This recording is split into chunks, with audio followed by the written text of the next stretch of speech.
I see no interest in making any changes, so therefore we will accept the agenda by consent. The proceedings from February 2018, they've been made available for a while. Do I have a motion to, do we have a motion to approve the proceedings from February 2018? Okay, so moved by Doug Rout. Is there a second? Okay, by Bob Ballou. Any objections to adopting the motion? I see none. Therefore, the proceedings from February 2018 are approved. Next on the agenda is an opportunity for public comment regarding any issue pertaining to winter flounder management that is not on today's agenda. I don't have anyone signed up to speak. Therefore, I will assume that there is no interest unless a hand shoots up, and I see none. Therefore, we will go on to the next item. And this is a meeting of the board that is to deal with one issue, and it's an issue that has been raised by Rhode Island, and that is to review and consider Rhode Island's proposal on commercial trip limits. This is final action on that which is going to be proposed, which has been proposed by Bob Ballou and his colleagues.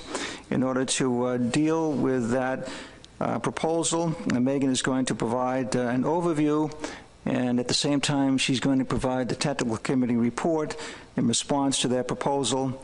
Afterwards, we'll turn to Bob Ballou and ask for any comments he may have regarding the proposal that he has presented. So with that said, we'll turn to Megan for her presentation.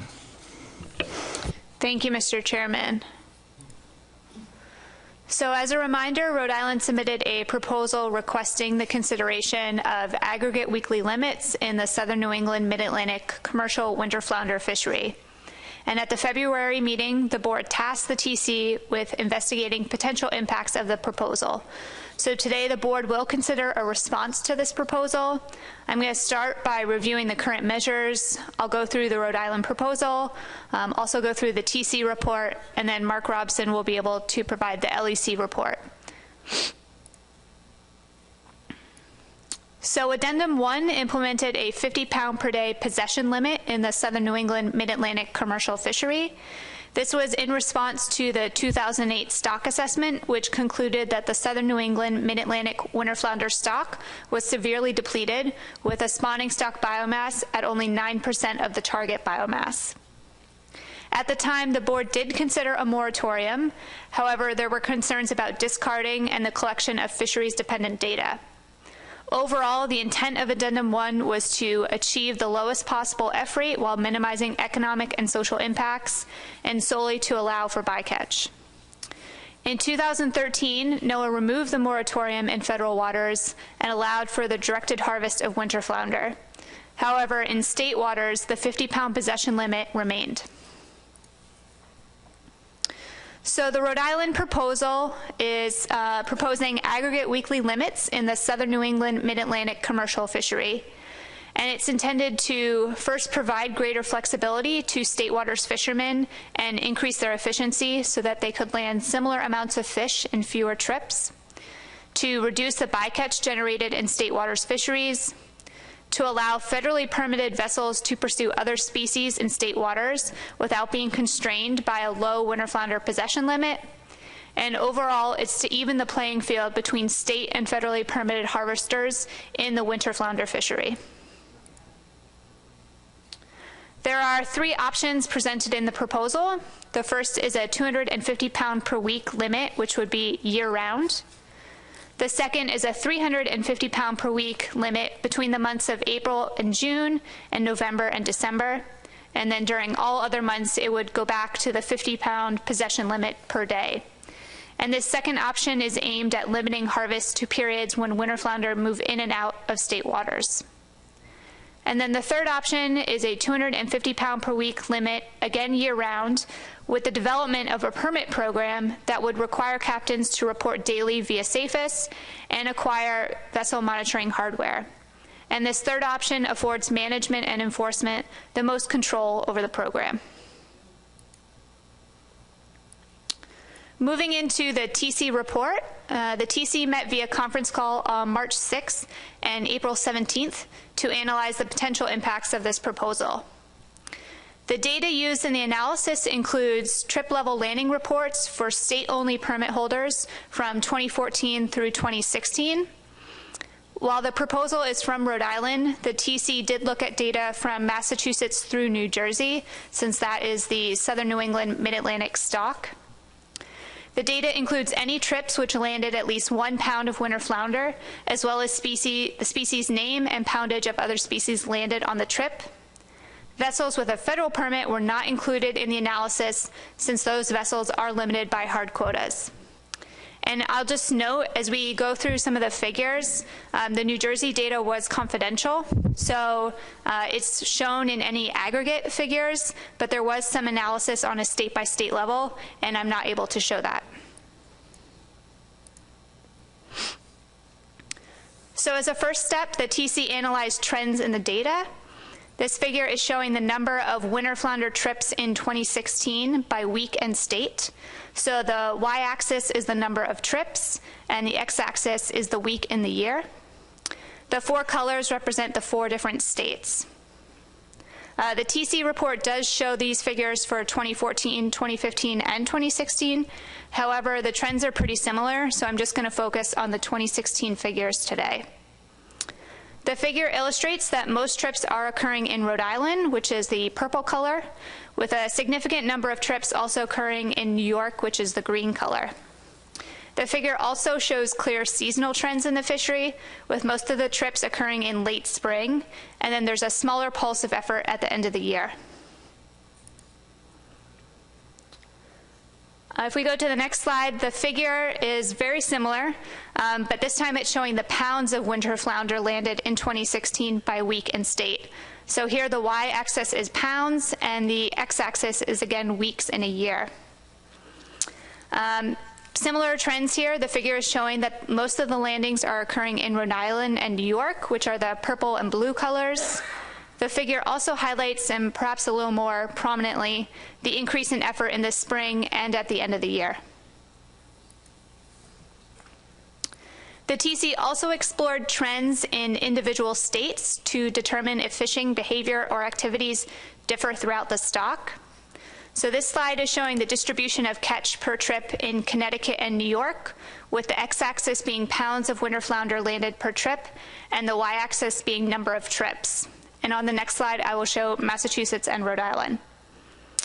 Together, these states are exhibiting somewhat of a bimodal pattern, in which there are a number of trips which landed very few winter flounder, and then a number of trips which harvested at or near that 50-pound possession limit.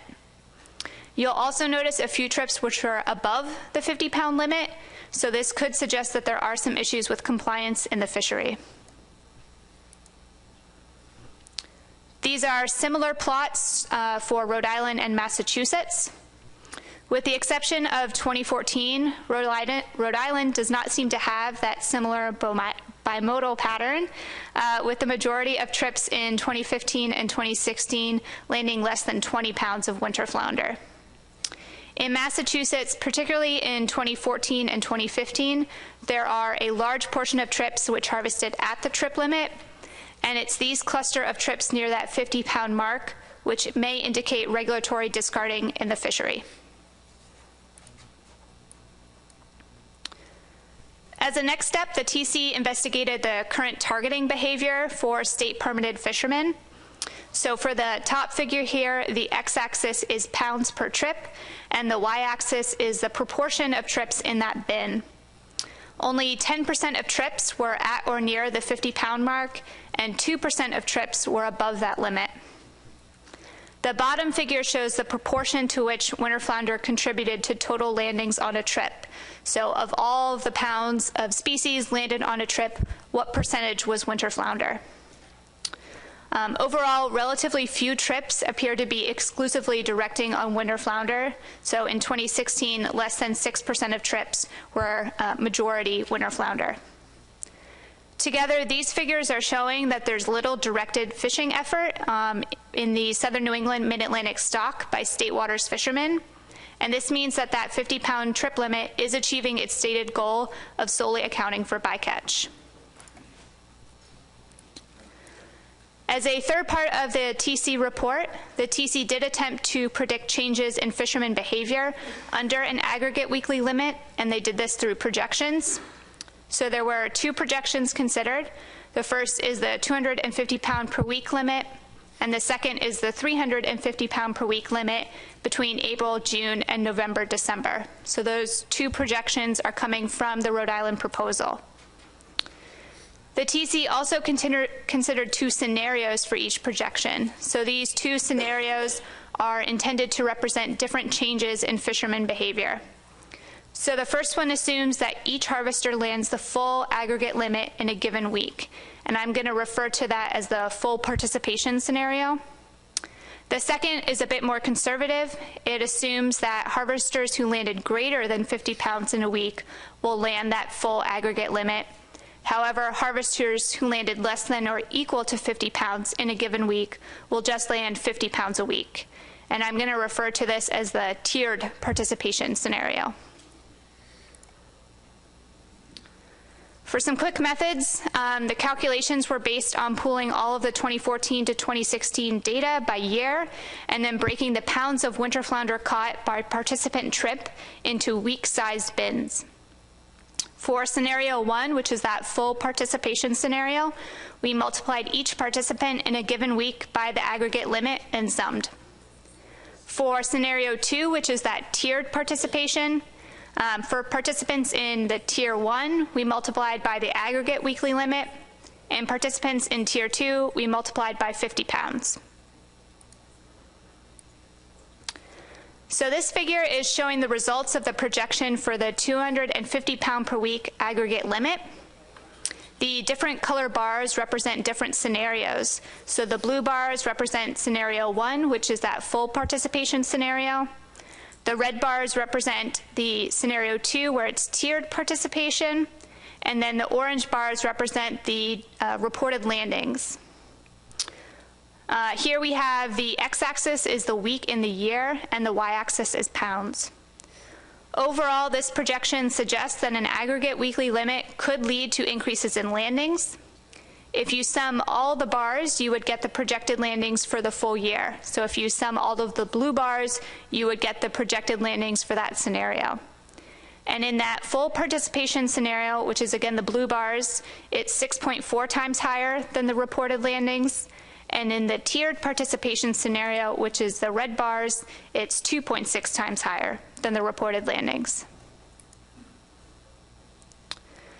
This is the projection for the 350 pound per week aggregate limit. So very similar. Again, the blue bars are the full participation scenario, the red bars are the tiered participation, and the orange bars are the reported landings. Similarly, the projections are suggesting that that 350 pound per week aggregate limit during parts of the year could lead to increases in landings. If you sum the bars again, you would get the projected landings for the full year. And under that full participation scenario, it's roughly 6.3 times higher than the reported landings. And for the tiered participation scenario, it's roughly 3 times higher than reported landings.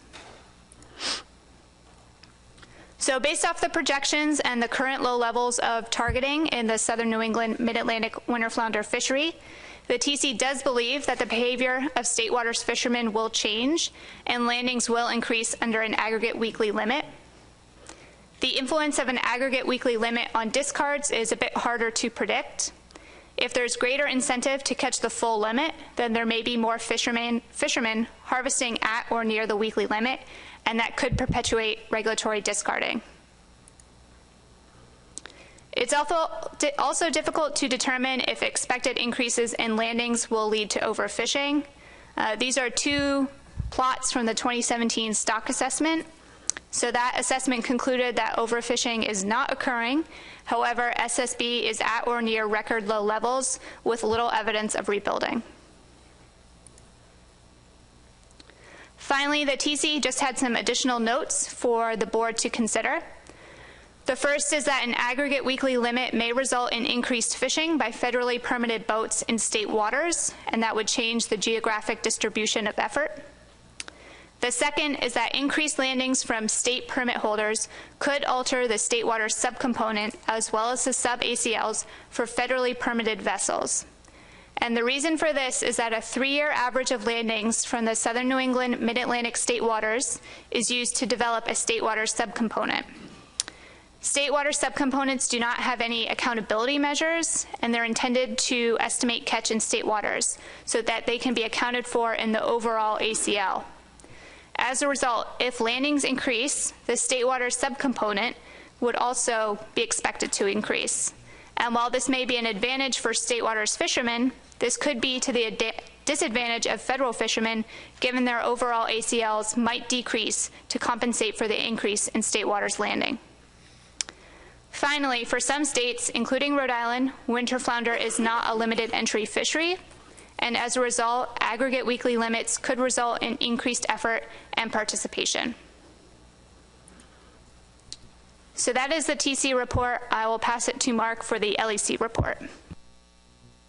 Before Mark gives his report,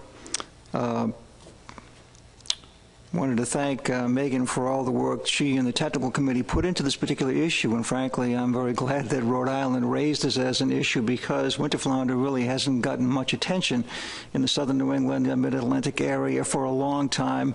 And as a consequence of this analysis, this review, we know a lot more than we knew before, and it's very important for us to have this appreciation, the New England states notably, certainly Rhode Island and Massachusetts, because so much attention has been paid to the subcomponent set aside by the Council, New England Council for State Waters Fishing for non-federal permit holders.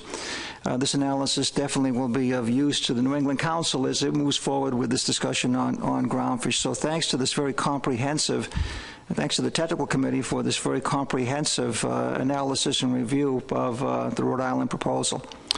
So with that said, I'll take questions of the technical committee as soon as Mark gives his presentation. So if you would, Mark. Thank you, Mr. Chairman. The LEC got an excellent presentation yesterday during our meeting by Megan outlining the proposal from Rhode Island. And we had an opportunity to discuss it at length. And it was pointed out, in particular for Rhode Island, that they currently have an aggregate limit situation for the summer flounder fishery. And they have been able, that is an enforceable program. What helps that program, is, as it was pointed out, is that the permit holders in that summer flounder fishery are also required to undergo a background check. Which helps to ensure that you get good compliance and that you've got good folks in the program with those aggregate limit allowances. We did want to highlight that, as we've indicated before in our enforceability guidelines, sometimes weekly aggregate limits can be troublesome from an enforcement perspective, and the main reason for that is because it does reduce some of the agility of an enforcement officer at the docks to deal with a situation where there may be a violation occurring. Because in addition to just looking at or measuring or counting fish, you would have to then go back and do some independent verification using logbooks or some other mechanism to see if they're still within their aggregate limit. So that does create a bit more of an enforcement challenge for officers working at the docks. But in looking at the 3 proposals from Rhode Island, the Law Enforcement Committee was supportive of option 3, which would include for the winter flounder weekly aggregate limit the vessel monitoring and permit program, and if possible, even including the background check system similar to what is used for the summer flounder fishery in Rhode Island. There was some follow-up discussion on the good aspect of looking at an individual fishery like this, particularly in state waters, if there's an opportunity to add a vessel monitoring system to those kinds of fisheries. In general, the Law Enforcement Committee was very supportive of those kinds of activities if they could be developed. And Mr. Chairman, that's my report. All right, thank you. Questions of Megan or Mark? Tom Forty. Megan, in New Jersey, we don't allow any mobile gear. It's all fike net fishery for winter flounders. a 50-pound limit. Are the other states fike nets and mobile gear, or just mobile gear? Rhode Island, Massachusetts. I'd have to look to the other states to answer that. I think it's primarily mobile gear. I'm getting a nod for primarily mobile gear, at least from the Rhode Island contingent. What about Massachusetts? Primarily mobile gear. Okay. Any other questions of Megan or Mark? David Borden. Thank you, Mr. Chairman. A couple of quick points. The analysis, I guess, there's a little bit of a disconnect, and maybe I'm misinterpreting this, but there's a little bit of a disconnect. The way I understand the proposal, if the board approves this under Alternative 3, which was recommended by the Enforcement Committee, then basically Jason and his staff would have the option of starting a program and looking for people to opt into the program. In other words, they'd keep the current 50-pound limit in place, but individuals that wanted to exceed the 50-pound limit would have to fish in accordance with the provisions of Option 3, which means they have to have VMS. It's probably going to be a 1-minute ping rate, so enforcement will know exactly where the boats are. Since it's all in state waters, they'll know where the boats are at all times. They'd have to report via the reporting system that's associated with the VMS unit. And in fact, I think the Rhode Island staff has met with Farabidi to work out the details of how that reporting would take place. So where I think there's a disconnect is when the technical analysis was done, I think they assume that they scale up the landings based on the historic participation, but there's, in my own view, there's very little likelihood that everyone is going to participate in this program. It would be a small subset. Most of these people are not going to want to pay $700 to access that type of technology in order to go out and catch a couple of fish. It's going to be a small group. So I think that the analysis of that option is too conservative, but we could all debate how much more conservative it is. The second point is that Rhode Island has limited access. It's not that they don't have limited access. They've had a limited access program for most permits since halfway through my career there. We basically instituted limited access. What they don't have is a winter flounder only permit. That's different. So there is a limit on the number of permits. And then I guess. Excuse me, David. I've given you latitude.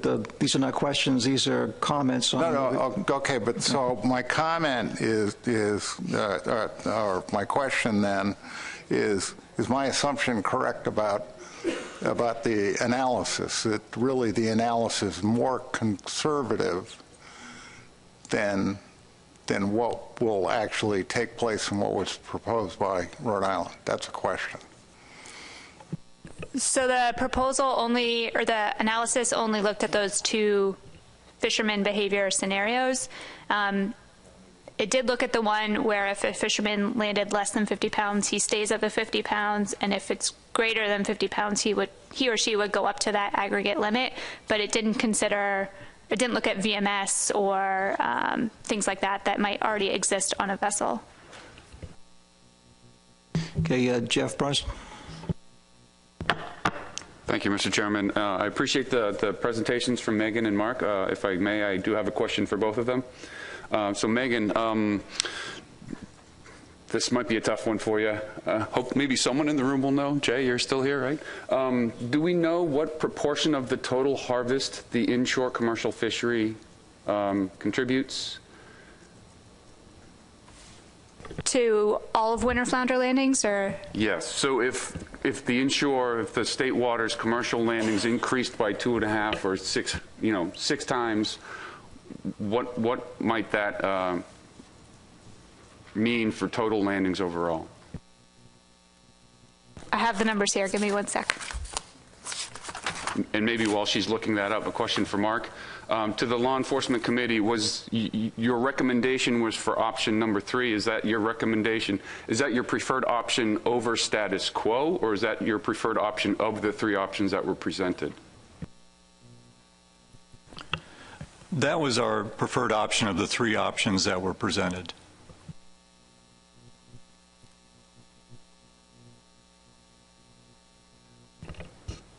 All right, so I'm just going to read off numbers, and hopefully these answer your question in some capacity. For 2016, those are the numbers I have.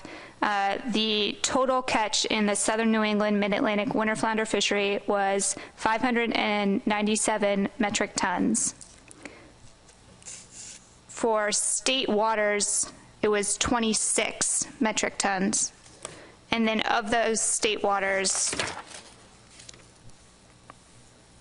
11.8 was from the commercial fishery.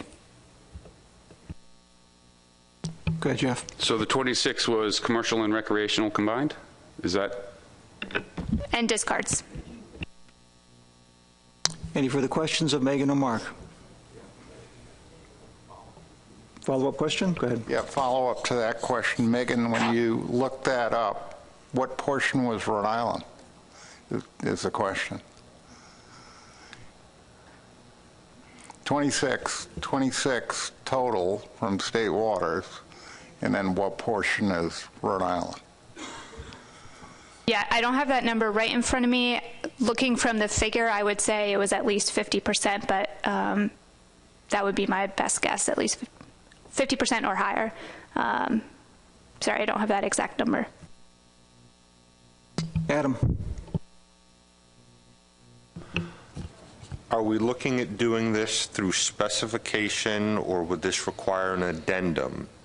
And if we're not doing this through an addendum, how would we reconcile this action with the most recent language we have in Addendum 1 that says we're achieving the lowest possible F and our goal is solely to allow bycatch?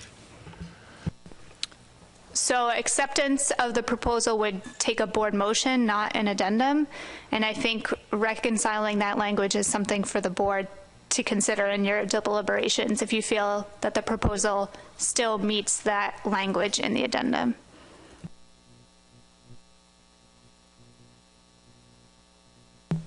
All set, Adam. You look like you're thinking so.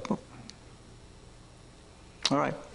If there are no further questions of Megan or of Mark, I'll turn to Bob Ballou and ask Bob if there's anything else you'd like to add for board consideration.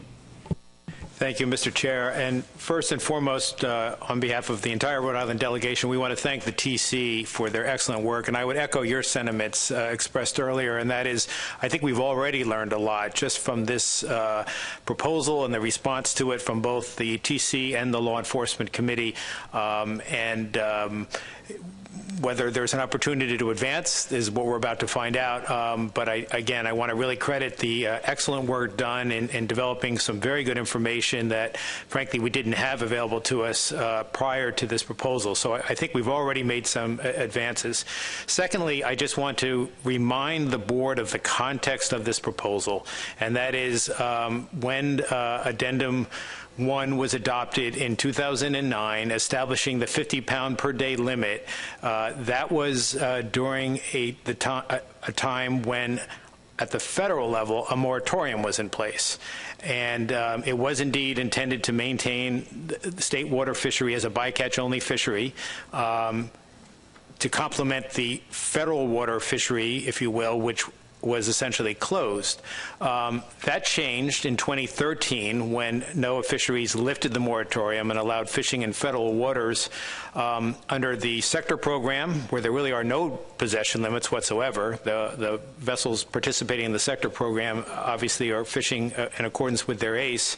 And then those fishing in the common pool are subject to daily possession limits, which are often set at 2,000 pounds per day. So there, at that point, starting in 2013, there arose significant disparities between the federal waters program and the state waters program that have perpetuated over the years and really created a disconnect in terms of management of the commercial winter flounder fishery in southern New England mid-Atlantic region. So in part, this proposal is aimed at addressing that, but importantly, this proposal is aimed at maintaining the state waters fishery as a bycatch fishery, recognizing that with an allowance for an weekly aggregate program, there may well be benefits with regard to fishing mortality associated with reduced discard mortality. So with that focus and with the benefits of the analysis and the LEC review in mind, I would like to make a motion, and I've provided it to staff, so I believe it's ready to be put up. And I'm going to tweak it a bit, Jess, so if you could follow along with me. Move to accept the Rhode Island proposal allowing any Southern New England, you can keep SNE/MA to reflect Southern New England and Mid-Atlantic, state to enact as a 2-year state-enacted pilot program, a permit program allowing for an aggregate 250-pound weekly aggregate limit subject to daily reporting requirements, and if you could add a comma there, VMS, and background checks. I want to add background checks. And if there's a second to the motion, I'll be happy to speak more to it. All right. Is there a second? Richie has seconded the motion. All right. Before you speak to the motion, just got a question for you. It's relevant to the discussion we will have. The motion that you have made that departs from the charge that was given to the technical committee, to some extent, you're including all states as well. Are you concerned that this particular motion will require additional work by the technical committee, since this opens the door for other states to get involved if they so choose? Respectfully, Mr. Chairman, I'm not aware that it was ever advanced as a Rhode Island-only proposal. In fact, I believe the record reflects, I went back and looked at the meeting minutes, and there was, I think, a brief exchange indicating that it was certainly our intent to make this a program that would be available to any state fishing in the southern New England mid-Atlantic region, and we're looking to carry that forward. My representation, and I would certainly look to Megan for her sense, is that the technical committee analyzed the proposal with this in mind, that is, the program applying to any southern New England state, not just Rhode Island. Yeah, that's correct. At the February meeting, the request to the TC was to consider this not just with Rhode Island in mind, but for any of the southern New England mid-Atlantic states. Okay, thank you, Megan. All right, Bob, continue to speak to the motion. And I really don't have much more to add. Frankly, I was just going to highlight that very issue that we just had an exchange on, that it is intended to apply to any southern New England mid-Atlantic state, and there are only a small number, but they know who they are. And that what we've added here is that this would be, the new element, if you will, is a 2-year pilot program.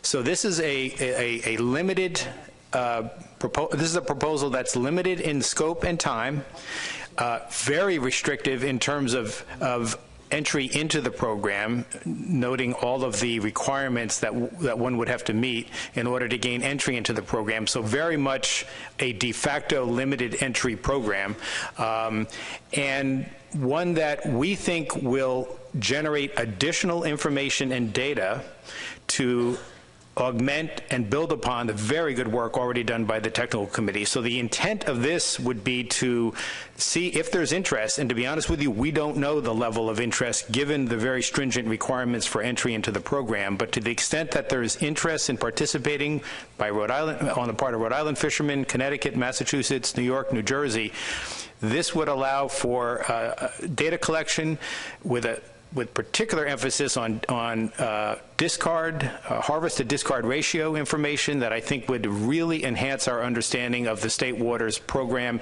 and potentially lead to an opportunity to maybe expand this if there's a basis for doing so. So that is the key focus here, is 2-year pilot program with stringent entry requirements available for any state in the region to implement if they see fit.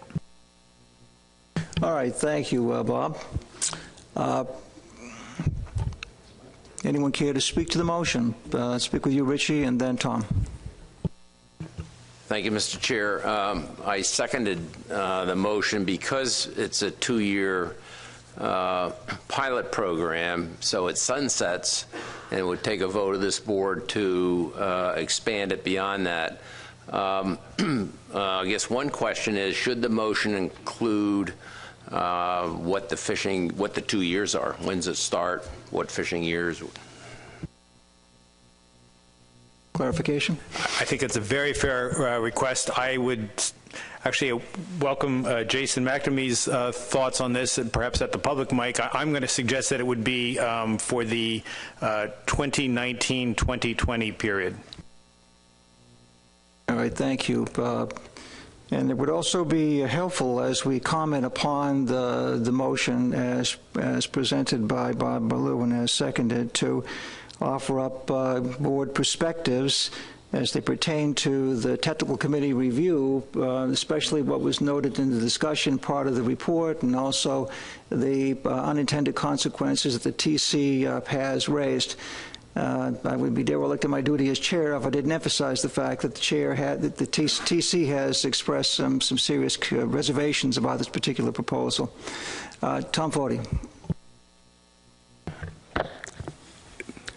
I'll give a little history lesson. It was also at the advice of the advisors that we basically on Winter Flounder that came to this board and basically recommended a moratorium back in that period of time because they saw the crash of the Winter Flounder stocks. And I know because I personally was the person that made the motion to allow it open for 2 fish recreationally and 50-pound daily limit, mainly because I was looking at most of our gear was fixed gears, 5-net fishery, so the gear was going to be in the water catching white perch and everything, and then we'd have a bycatch of Winter Flounder. And I didn't think it would cause any more problems in the moratorium. Matter of fact, I did the same thing on weak fish, and as soon as I did it on weak fish, before it was even in place a year, one of the states came back and said, oh, because you didn't say conservation equivalency couldn't be used, came back with 1,000 pound instead of the 100 pound in the weak fish, and all of a sudden that changes that fishery from a bycatch fishery to a directed fishery. And again, this is what we're doing here. We're basically taking a bycatch fishery that just happens to be on bycatch, and we're going to turn it into a directed fishery because when you look at 250 pounds of Winter Flounder at $4 or $5 a pound boat vessel price, probably at that period of time, because there isn't any of the fish, it also becomes as an inshore fishery, so anywhere they're traveling offshore, they can make a dollar out of this, so they're going to do it. This is a stock that has not recovered. It is no better off than when we put this in place, how many years ago? I kind of forget when the years, but I remember what I said back then. And we haven't seen any recovery whatsoever. Is this sending the right message on stocks that are fully depressed? If you came in with weak fish with the same problem or the same suggestion, I have the same concerns. There's no showing that it's going the other direction. I'm not sure why. Well, I think I know why, but it doesn't look like fishing pressure. And when we opened up the federal government through New England Council for the direction of a former Northeast director, basically said that we should have 5,000 pound trip limits on Winter Flounder, we went crazy around this table because we were afraid of what the impact that would be on the stocks. We don't know because they took it off on the yellow, and some of us felt it was a response to the yellowtail fishery collapsing, so we wanted to give a little bone to them. I mean, this is a stock that's in serious, serious trouble. We consider we really almost, moratorium was this close to coming off, and that was a last-minute thing. Has anything changed since that period of time? Are we now looking that this might have 2.5 times the effect or six times the effect on a stock that is fully depressed? That should be in a moratorium, but we're allowing it to stay open just to collect some biological data. I mean, I don't know what we're doing here then. I mean, I can't believe we're proposing this because when you go to 250 pounds or 350 pounds, it's a directed fishery because the money involved is there. and it was on a stock that could handle it, but this is a stock that we know is down the tubes. And I don't see anything right now, any sign from NIMS, any sign from the stock assessment that shows it's recovered by one iota. Now, if it was basically where you can concentrate on the offshore stocks, the Georges Bank stocks, they don't seem to have the same problem. We're having that problem with estuarine-dependent fish that are basically spawned in the estuary with all the other factors, estrogen and everything else that's in there, and seem to be affecting their sex lives. I mean, the study that was done in Jamaica Bay, and I wish we would have done some more studies, looked at the female-to-male relationship in Jamaica Bay, and it was 16-to-1, 17-to-1, 14-to-1, and 15-to-1, female-to-male, which probably most of the time should be just the opposite. It should be more males trying to attack the females and basically, make the eggs fertile. So I cannot support this. It surprised me that we're basically doing this. We've been thinking about doing this on a stock that's so depressed. This is the only reason overfishing isn't taking place, because we have the controls in. Would this amount of extra catch all of a sudden pushes overfishing, and then we'll be saying, oh, this is a stock that we're now overfishing. Until we see some recovery, we should not look for any opportunity to basically put more pressure on the winter flounder stocks. Sorry if I took so long. That's fine, Tom. Doug Raup. Just a question for the maker of the motion. I think I know where you're coming from, but I'd like to hear some specifics about it, and that's these background checks that you added in there. Is the intent behind that you check their fisheries and enforcement records, and if they had a violation in some period of time, you wouldn't allow them in the program? Is that what you're trying to say with this? Certainly, the Rhode Island standard currently in place for entry into our existing aggregate programs, I think, would be an applicable standard, certainly for Rhode Island, and we could potentially make it applicable for this program region-wide, and that is no violations of state or federal fisheries laws or regulations within the past 3 years. Adam. Thank you. So I'm definitely sensitive to the issue that's been brought forward here and the inequities described between state waters and federal waters fishermen. I'm having the most difficulty with the language that we have in the last addendum that directs us how we should be acting. I think it's very clear on the record that this goes beyond a bycatch fishery, but I think there's a case that could be made that we as a board can move in that direction. Clearly the service has moved in that direction in federal waters, so I think there's a reasonable argument that can be made that we can move past that. The TC report, in evaluating these proposals, found the second proposal, a 350-pound per week limit during 2 periods, would be about half the catch. I noted that Rhode Island's third proposal, which is basically what is up on the board, uses the 250-pound week limit year-round. I was wondering if Rhode Island felt that the 350-week limit over pound per week limit over 2 periods with all of these other requirements might be a palatable middle ground here, given the information that we have from the TC, how it would constrain catch, and in my opinion is more consistent with the current addendum we're working under to achieve the lowest possible F rate. So I would be interested in hearing if that would be something they would consider.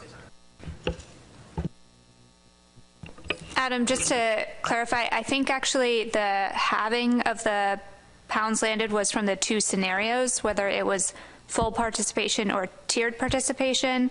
The 250 versus the 350 during parts of the year ended up with pretty similar pounds for each of the different scenarios. And I'm looking at Table 1 versus Table 2 on pages 11 and 12. Yeah, Bob, in response. Just a quick response. Thank you for the opportunity, Mr. Chair. I also want to just point out that the TC's analysis, the TC essentially did not analyze option 3.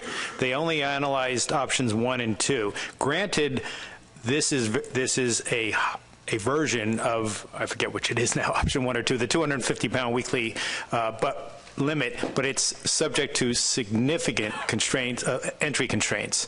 So I appreciate the comments that are being made, but I want to remind the board that the analysis done by the TC did not consider the likelihood of very limited participation in the program based on the motion that is up on the board now. Thank you. Yeah, thank you. I wasn't going to comment, but in light of the fact that you've offered up a motion that potentially includes Massachusetts as a state that would want to participate, I'm obliged to offer up a perspective, and that is that Massachusetts, I will not be offering up any proposal to do this for a number of reasons. The first and foremost reason is the technical committee review of the proposal. The second is the fact that I do believe this would result in a departure from the bycatch fishery that we are promoting, trying to continue, as opposed to a directed fishery. This likely would result in some more directed fishing. To what extent, I'm not sure. Nevertheless, I'm not willing to take that risk, certainly in Massachusetts. In addition, there is the issue of recreational fishermen versus commercial fishermen, and with this particular pilot program being allowed for commercial fishermen, does that, in a sense, put the recreational fishermen at a disadvantage? The recreational fishermen are already significantly restricted for the southern New England area. And then finally, as I noted before, there's the issue of the set-aside, the subcomponent, state water subcomponent for winter flounder. And I've already dealt with New England Council concern about Massachusetts non-federal permit holders and the take of cod and a few other species in Massachusetts waters. So I don't want to further the concern that might be expressed regarding the take, real or otherwise, of winter flounder in state waters by non-federal permit holders. So those are some of the reasons why I would not be promoting this. The states, of course, if this passes, they would have the option to pursue it, but to me, there are too many compelling reasons for Massachusetts not to support this approach. Any further comments on the motion? Yes, Matt. Hi, thanks, David. So I was going to speak against this motion. I'm generally in favor of providing increased efficiencies for commercial fishermen, but for all the reasons that everybody else has said around the table, I don't think this is the right time or the right stock to do that with. So that's all. Right. Any other hands? Anyone who has not yet spoken yet? I'll give people another shot at it if there is no other takers. So I'll go back to you, Tom. It would have been interesting to take this out to the advisors to get their input on this, because the last time we went to the advisors, every state recommended the moratorium. If I remember right, there was nobody objecting to it at that period of time. And as their feelings felt has changed at all, because we didn't go out to the advisors to ask them what their concerns were over this. They haven't had an advisory meeting in a while.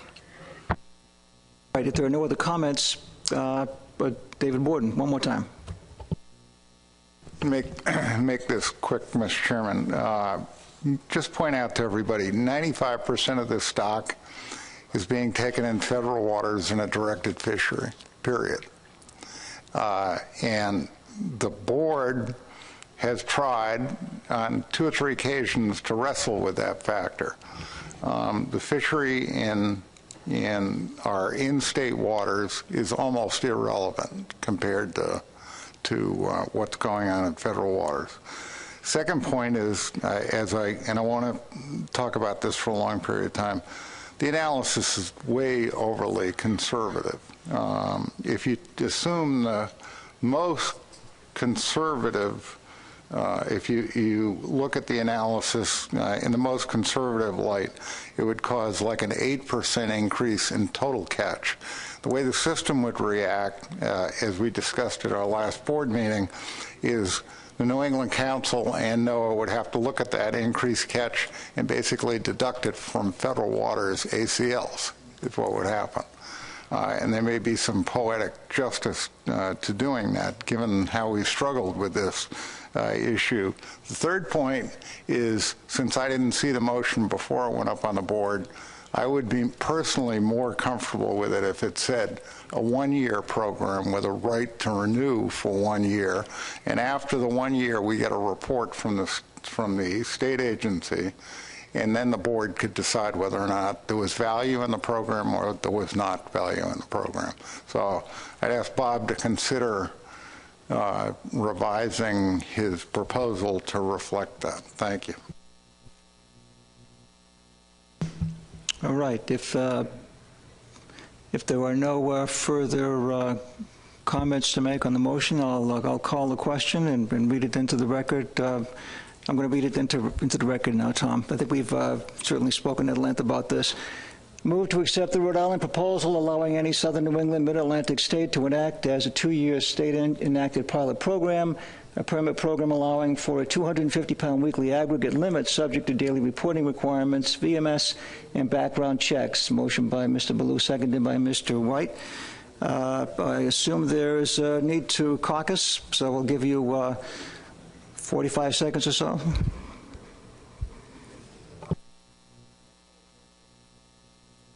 Yes, there will be a roll call vote.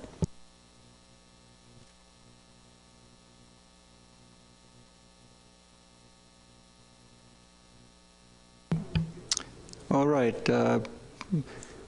Enough time has been allotted. I assume every state has taken a position. And Megan will now call the roll. Maine. Yes. New Hampshire. No. Massachusetts. No. Rhode Island. Yes. Connecticut. No. New York. Null, NULL. Thank you. New Jersey. No. U.S. Fish and Wildlife. No. And NOAA Fisheries. No.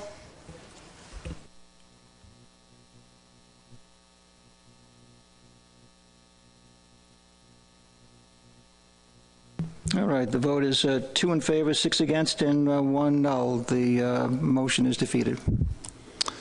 All right, any other business to come before the board? I see none. Therefore, with no objection, we will adjourn. Thank you. That's it for the agenda today. What time is it? It's only 3:30. Hospitality will open around 5, Jim. Does that sound good? Jim's giving me a thumbs up. So hospitality at 5 if anyone is interested, or for everyone that is interested.